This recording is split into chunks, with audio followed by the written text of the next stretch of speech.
To my Japanese friends who are watching this, don't be mad at me, I still love you. Hope you love me too.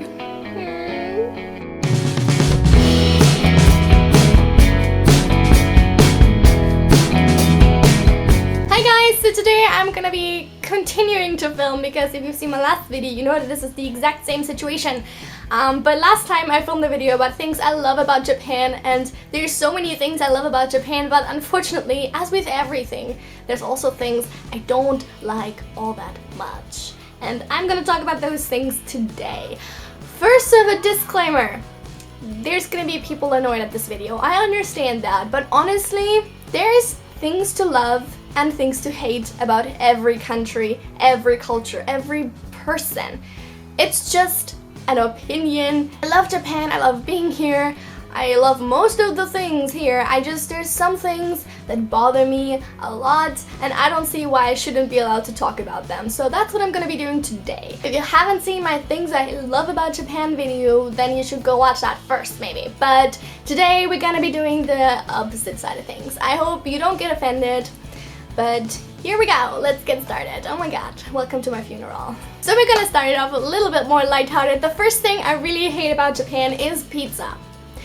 Dear Japanese people, you do not know how to do pizza. You don't. Honestly, I've not had like a delivery pizza or anything like that because they're fucking expensive. They're like 20 bucks. I'm not gonna spend 20 bucks on a pizza, that's delivery. But still, I've had pizza in like izakayas, or like, not izakaya, I've had pizza in izakayas. They're not good, they're not pizza, it's bread with cheese and tomato on it, that's not a pizza. I'm sorry, you're doing it wrong. Another thing is frozen pizza, so I have, this is from microwave, this is microwavable pizza. Okay, I haven't used this particular brand before, but I'm still gonna show you. Let's see. Where is the superior opening mechanism I've been talking about for 2 hours in my last video? Oh, it's anywhere. So this, oh my god, I didn't know this was gonna be such a good example for a fucking horrible pizza. This is a frozen pizza in Japan.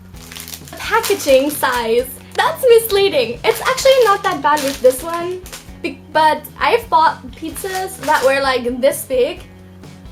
The packaging was this big, but then like with here, it comes in a cardboard box, or like in a cardboard square. That's way bigger than the pizza, and the pizza ends up being like a baby size. I get that portion sizes in Japan are way smaller to begin with anyway, all the time, whatever concerns, portion sizes are small, but seriously, that's not a pizza. I'm sorry, what are you doing? That's not a pizza. It makes me sad. It makes me cry tears. Well, not right now, I'm wearing makeup, but I would cry if I wasn't wearing makeup. The next thing has also to do with food, because food in Japan sometimes makes me a little bit angry, as you could tell.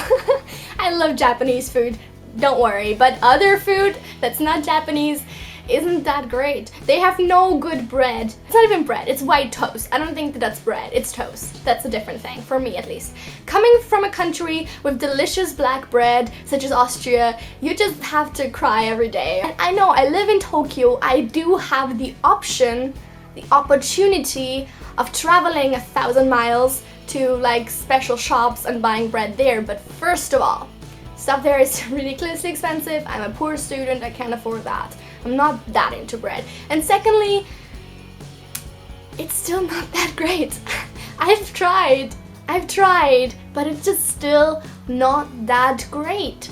And I'm not gonna spend money on the thing that's like halfway good. The price of fruit and vegetable is kind of sometimes a little bit too expensive. Now, not always, and I can find cheaper things in supermarkets, like smaller supermarkets, but the chain supermarkets, or like the chain stores and kombinis, most of them are quite expensive, to the point where I'm like, do I really need that? Like 4 apples for 3 euros, do I really need that?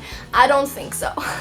But yeah, I guess, you know, the trade agreement, there's something to do with like trade agreements. Didn't they just join a Trans-Pacific Partnership, and something should change, I hope. But anyway, prices for food that isn't grown in Japan, kind of ridiculous. The next thing that I don't really like about Japan is bureaucracy. Now, nobody likes bureaucracy in general, but Japanese bureaucracy is worse than most other forms of bureaucracy. So just quickly the background, I work as a teaching assistant in a German class and I earned a little bit of money for that, but the government took 20% of that as taxes because I'm short-term staying here, whatever. And then I tried to start a process to sort of get that money back because I'm a student, I make nothing to begin with. The government definitely doesn't need the 30 extra years a month it gets from me, so I don't understand. So I wanted to try that, to start that process, and it was a fucking nightmare. I asked my Japanese tutor to come with me and he helped me. He did all the talking to the people because obviously I don't know how to say all that stuff. Even if I did, I wouldn't understand the answer. So he did all the talking for me, but seriously, it was the most complicated thing I've ever done. They wanted 50 forms of that, sign that 3 times, do that, go there, do that, get that, then ask that. And the worst part was that they didn't even really know what to do themselves. So first they said that I have to do this every month, then they said oh, I can do it at the end of my stay here for the whole thing, but that means I have to pay taxes all the way through, and then I just get it back. And then when we had actually gone home again, they sent my tutor an email saying, no, actually it's fine, what you did now is enough for the semester and you have to do it again next semester. So they themselves didn't really have a clue how to properly do it, which doesn't make sense to me because I can't be the first exchange students to have gone to them. They're actually the accounting department at my university. I can't be the first to have gone there and been like, can I please have my money back? That's too much taxes to pay. So I don't know why nobody knew anything. But that's really the worst part about the bureaucracy, is that people know really well what their job is, but if you ask them anything that just sort of crosses the line of their area of responsibility, they know nothing. And they sometimes don't even know where to direct you to, so they'll just keep talking and sort of saying things that don't help you, and then in the end it's oh, sorry, we can't do anything about it. But it's just, instead of just saying, sorry, we don't know, they'll talk to you for half an hour, and in the end you're just as stupid as you were before, so you still don't know anything else. And it's really difficult and difficult to deal with. Stop apologizing for not knowing anything. Please just tell me that you don't know anything, and that's fine. I'm not mad at you if you don't know this. Just stop wasting my time. And that's just really difficult sometimes. And the last thing I want to talk about is the inability of most Japanese people to even bend rules in the smallest way possible. I understand that rules are there for a reason, but please question the rules that are there in terms of, do they actually make sense? Because that's the thing that annoys me actually. So for example, I live in a dormitory that is where 95% of the people that live here are exchange students. The first time I walked in, I saw a sign that had been put up in 2007, and it said, please don't use Skype because it uses too much of the internet. Now, you cannot tell me that it makes sense to put Skype on the list of forbidden things to use from the internet in a freaking foreign student's dormitory. What the fuck? Who came up with that? How is anybody expected to contact their family if they can't use Skype? It's the number one thing that people use to talk with people that are not in the same place. So how do you expect foreign students to follow that rule?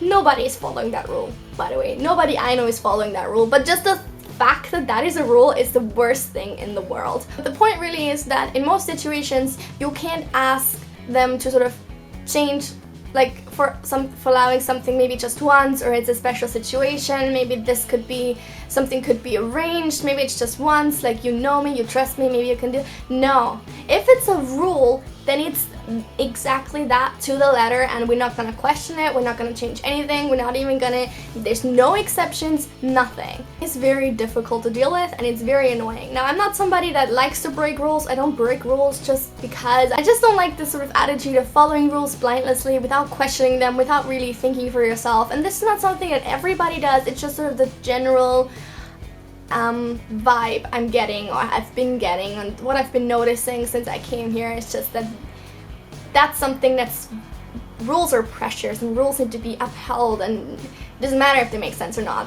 That's a rule, so you have to do that. Okay, sure. Okay, rent is over. I hope you guys are still here. I hope you don't hate me. It's just a few things that annoy me about Japan, but that's fine.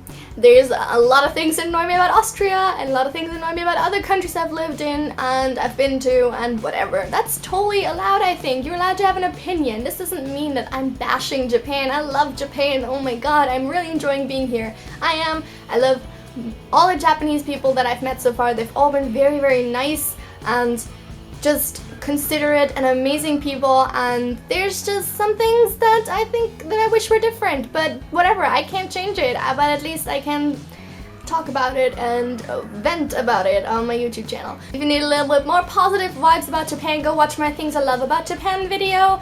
I talk too long about Japanese packaging, but I love it. So yes, I'm gonna see you guys soon. Have a lovely week.